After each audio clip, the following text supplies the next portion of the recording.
that's clean going through the deluxe. If you put a little extra,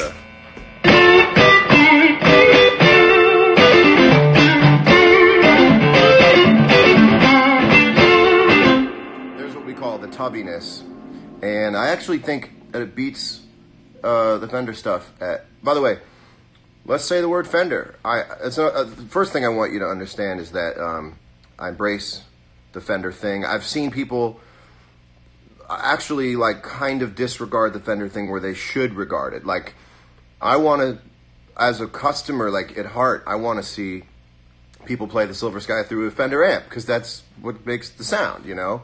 So I was watching someone play through like a Victory amp and I'm going like, well, just play through a Fender. And that's the first thing I want to say is that this guitar is made to coexist with Fender amplifiers, with Fender guitars, with Gibson guitars, with any other guitar out there in the world. It's not trying to revise history. It's just a new way forward, to quote George Bush. That's who you want to quote when you're, never mind. Anyway, that's the neck pickup, which gives me like, you know.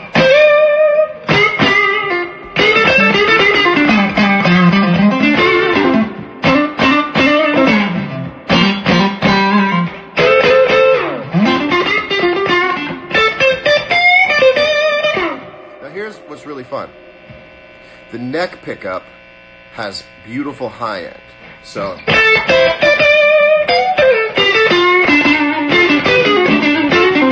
it's got that harmonic overtone thing that I love. You hear it in like Freddie King stuff. You definitely hear it in Stevie stuff. And now I'm going to show you the bridge pickup, which actually has bottom end in it, which is really interesting. And a little take on B.B. King stuff for a minute. I believe there's some revisionist history with his tone where people are always rolling off the tone knob and they're playing this really sort of bottom heavy tone thing on the neck. But a lot of that B.B. stuff, that early B.B. stuff, especially like live at the Regal, is not rolled off. It's, you know, it's a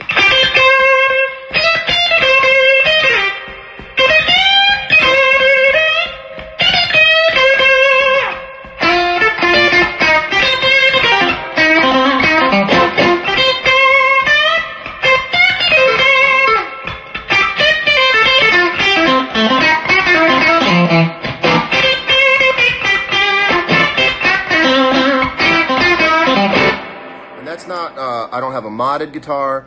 Paul didn't make me a special one. This is a production line guitar.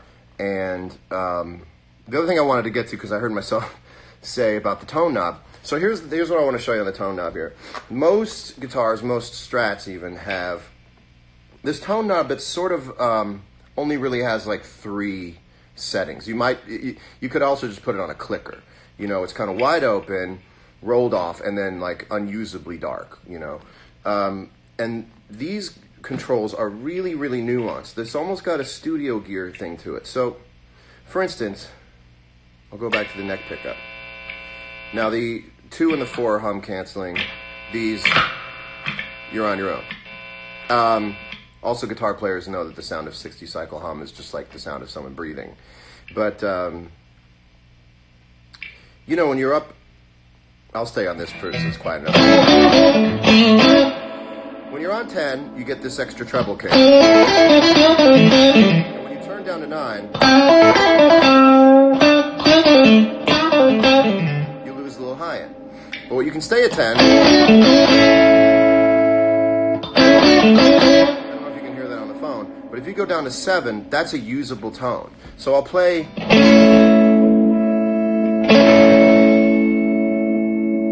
Like a filter.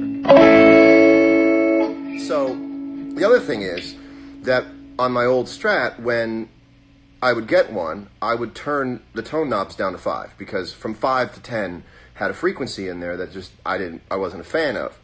And I went so far as to, like, at some point ask about, which never happened, putting like a detent switch into the knob so it would sync at 5, because I wanted that to be sort of the starting range, because there was so much extra sort of high-end harmonic stuff that I didn't like. And so that's out. So at 10, it might be a little extra treble than you need in certain situations, but it's not this sort of unusable kind of unattractive treble stuff. So it's got that warmer thing for me that I really like. You know some of the specs, so I won't have to go through them, but this is wired to the bridge, and this does the neck and the middle. The middle's really for a long time, but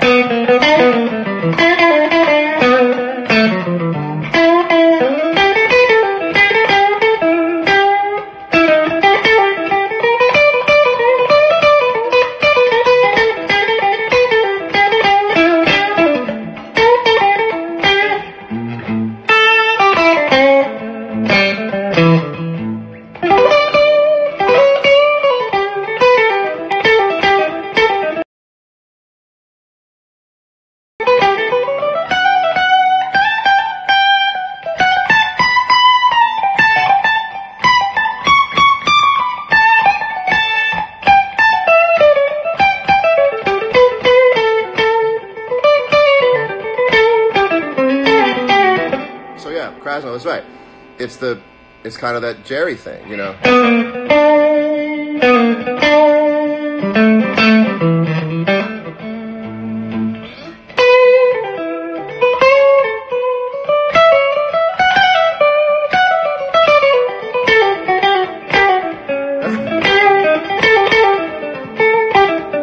So that's the middle. Now the in-betweens. Now, really quickly, a lot of guitar players are going to want to know, do the slow dancing thing, because that's the test, the modern day test of a neck, middle, out of phase pickup selection is slow dancing in a bringing room.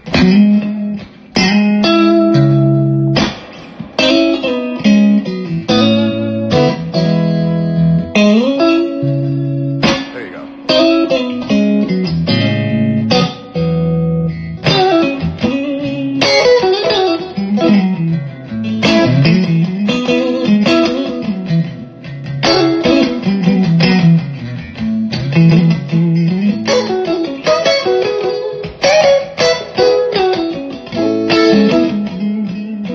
So the high end on it is not like multiples of overtone high end that just sort of hits you in the ear. It's actually very musical high end that has low end in it. The high end has low end and the low end has high end. So that's that. Also, you can get that quack on your middle bridge and go.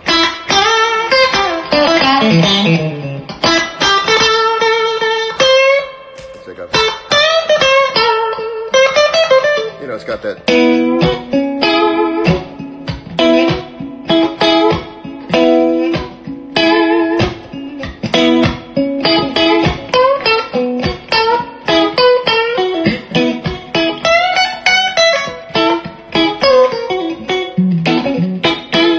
So that's that thing. So that's really the sound of the guitar. It's sort of a higher definition Strat to me. And I wanted to go in and take out a lot of those frequencies that you sort of have to work to roll off. They're not there. They're just gone. So they're tuned a different way. And sort of going into the guitar, and this is the part of a larger conversation, about going into a guitar that's been around for 60 years and going, well, what still is valid and what's still vital, and what can you sort of go in and modify? And Paul Reed Smith and I went in, and now our saying was sort of this: you take 100 guitar, you take 100 Strats, and 2 or 3 of them are magic. The question is, what makes those magic, and how do you replicate that so that you get 100 out of 100 guitars that are magic? This has a lot to do with, like, taking what my favorite 64 Strat is, taking the overall sensibility of that and the tone of that, and giving it to people so that it becomes not something that's impossible to get for most people. I love the idea of bringing it down to a place of accessibility for people. And I think to a certain extent that's really happened. Like, everyone I've played, I go, there you go, there it is. And that's Paul's thing. Paul is a scientist as much as he is an artist. He's a scientist. And so there you go. Now, It's time to myth bust. You ready to come along and play myth busting with me? Number one, I do not have an endorsement the way that Tiger Woods would have an endorsement with Nike. I didn't get money for working with Paul. That's not how it works. It's not like Paul went, we'll give you this much money. I had an idea for a guitar, and this goes back about 10 years. A guitar that is sort of the future of the classic design. It was not going to work at Fender. They weren't going to be able, one way or another, to bring the vision that I had to life. Okay. So, not pissed off. I want to go to somewhere where they can bring the vision to life. And it made a lot of sense to go to Paul, because that's the guy who started the company. To be able to call the guy who started the company on the phone and talk directly about ideas and how to build them, that's good for you. That's good for anybody watching. Like, that's good to have an artist be able to call the guy who runs the company. I couldn't do that really at Fender because of reasons that it's musical chairs. I'm not talking shit. I never talked shit. It's just musical chairs. You don't know who to call. I get to call the guy whose name is on the guitar, and we get to build stuff together. That's too cool. And that's something that I appreciate, and that's something that anybody picking up this guitar or any other guitar in the future should appreciate, because it opens up the direct connection between the artist and the guy who designs the guitars, the guy who's still here, who can very directly make change happen with the guitar. Okay, so let's get into the guitar. Why did it take 2 years? It's striking a lot of people as sort of a farce that it took 2 years. Well, it's a game of inches when you deal, millimeters, when you deal with taking a guitar that is based off of the Strat. Again, this guitar is based off of the Strat. And I think if people understood that I'm admitting that, I'm saying, yes, I have played a Strat for such a long time in my career that it didn't make sense to me personally to look down and see a different shape. And I don't think other people would want to look and see a different shape.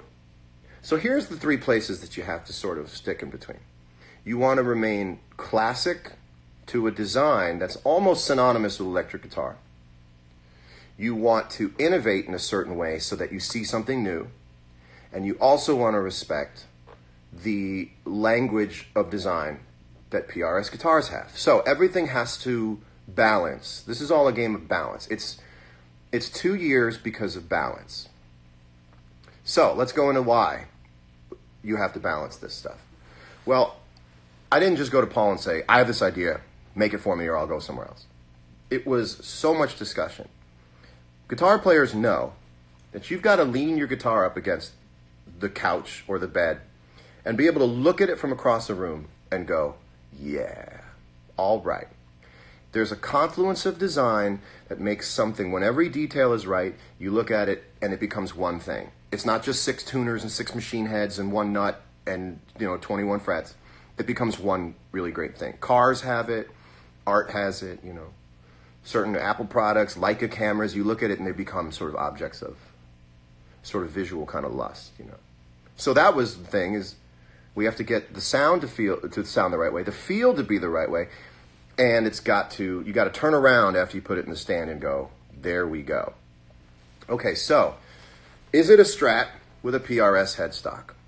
Well, it's not, and I'll tell you why. And I'm not saying this defensively, I think you might find this interesting. When you take this much meat out of the Fender pickguard shape, it throws the whole thing off. So as soon as you cut that, and I ask go for it. And by the way, go in Photoshop and just put a PRS headstock on a Strat and tell me how you like it. So you're missing all this stuff now. And now you have to offset that with the right thing. Now, let me show you something that's really cool. This curve here always looked old to me. So part of this is, what would a guitar like this look like if it were made this year for the first time? I'm not sure that there would be a sunburst option. Like, I think in 2018, if the electric guitar had just come into prominence, you wouldn't see a sunburst. And that's why there's no sunburst in the first line of these guitars is that I'm trying to look at this like, if this guitar was made for the first time, this type of guitar was made for the first time in 2018, would they offer a sunburst? I don't know, and I'm looking at it like, I don't see sunburst on other things. Back in 1954, you saw sunburst on radios, televisions, cabinets. It's just not in the nomenclature. But what is are Tesla colors, and this is actually the red from the red they offer for Tesla. And that's in keeping with the modernized take on what a 6-string electric guitar would borrow from in 2018 if it had just started. So you lose this, and you have to redesign this because this now, so look at this. It took forever to figure out, when this was straight, now if you look at a Strat, the pickguard goes straight through in a line. The last thing we did to this before it was done, before I looked at it and said it's done, is that this had to curve. Technically, it doesn't make sense that it's not straight through. But if you had this sharpness here and this sharpness here, I mean, respect to Gene Simmons, but it looks like Gene Simmons. With the paint. With the paint. Love you, Gene Simmons, but that's what I'm saying. So, you also have this thing right here. And while we were looking at it going, how do you make this thing work? I went, oh, if you really want to balance it, make this the shape of this. So when you look at it and you go, wow, I like that for some reason, this is the mirror image of that. And that's what balances this out. Because this is a tall order when you change it. Okay, so why is it a 3 and 3 on a Strat body? And I think that that's Strat shaped body, Paul. I think that's why it's giving a lot of people pause, is that it's 3 and 3. Now, here's a fun story. When we started endeavoring on this guitar, we went out to the greatest industrial designers in the world. And they went on deep dives into the history of the headstock and all the different shapes and what, based on all the different influences and all the different references, a headstock would look like today if it had 6 in a line. None of them worked. You would have looked at it and went, that's disgusting. And it was. But we tried. And one day maybe Paul will let me show you the things and you look at it and go, oh, got it. Wow. 6 in a line. So trying to get a Fender-looking headstock without being exactly a Fender headstock is a daredevil situation on a design level. 99.9999% of those headstocks don't look right. So then I went, okay, let's go 3 and 3, and let's use the PRS DNA. So what's interesting is that this point and this point right here are the same on my hand as my 64. So I'm very familiar with that. The reason it's reverse as a headstock, and I remember the day I reversed it in Photoshop and sent it to Paul and Beverly Fowler, who's amazing at PRS, as an artist. She runs the artist relations, is because you have this point up here. If you had this point, this ends here and this ends here, and this was up here and this was down here, you'd have a whole top-heavy guitar. Everything would be like this, and everything on this side would be short. So, true to the old kind of vintage Fender thing, it would be elongated the most here. Now that's a design thing you can't get away from. The balance is, this is taller, this is shorter, so this has to be taller and this has to be shorter. And that all of a sudden balanced it out. That's when I looked at it and went, oh, this doesn't look like a platypus's foot or something. You know, it just wasn't looking like it had the thing. So we go with the mini birds. That's another thing I wanted to be true to Paul's vision, you know, Paul's DNA. The bird thing is a genius design thing for the last 30 years, you know. Okay, so we get into the bridge. Bridge is pretty much blocked. It's the same effect you'd get of it being blocked, but it's just the springs are really tight. You get it, you take a spring off, you can loosen up the springs, you put a thing in, and you're off and running. Let's get to the radius. Why is it a 9? Why is it a 7 1/4 radius? All the guitars I love that are from the 60s, and I've got a bunch of 64 Strats, all the ones that I pick up and do, that it sort of fits in my hand, they happen to be 7 1/4. Why do I say happen to be 7 1/4?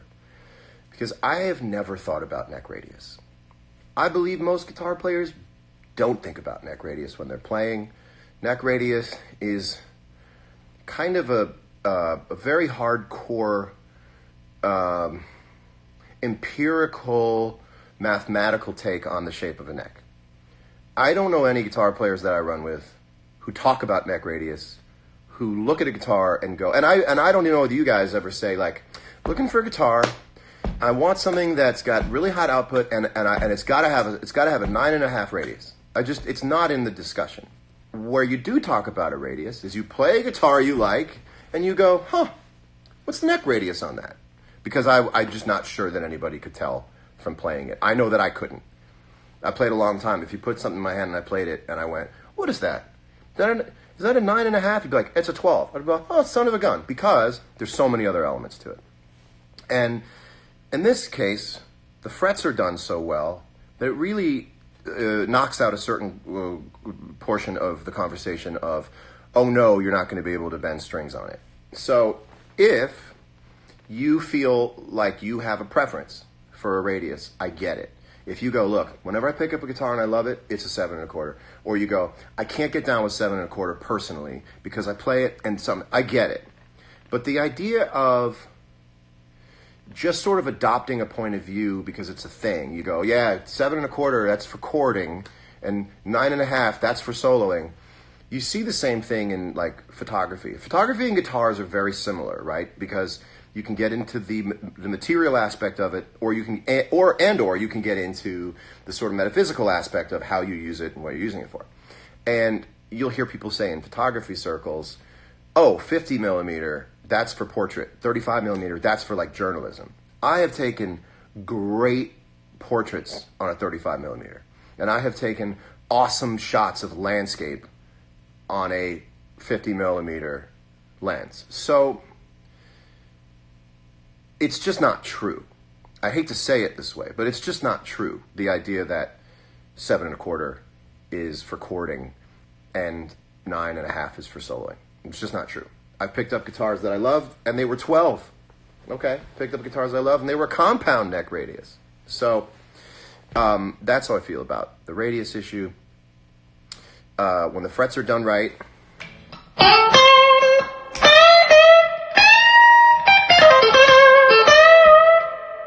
that's oh!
What 7 1/4 is really good for is so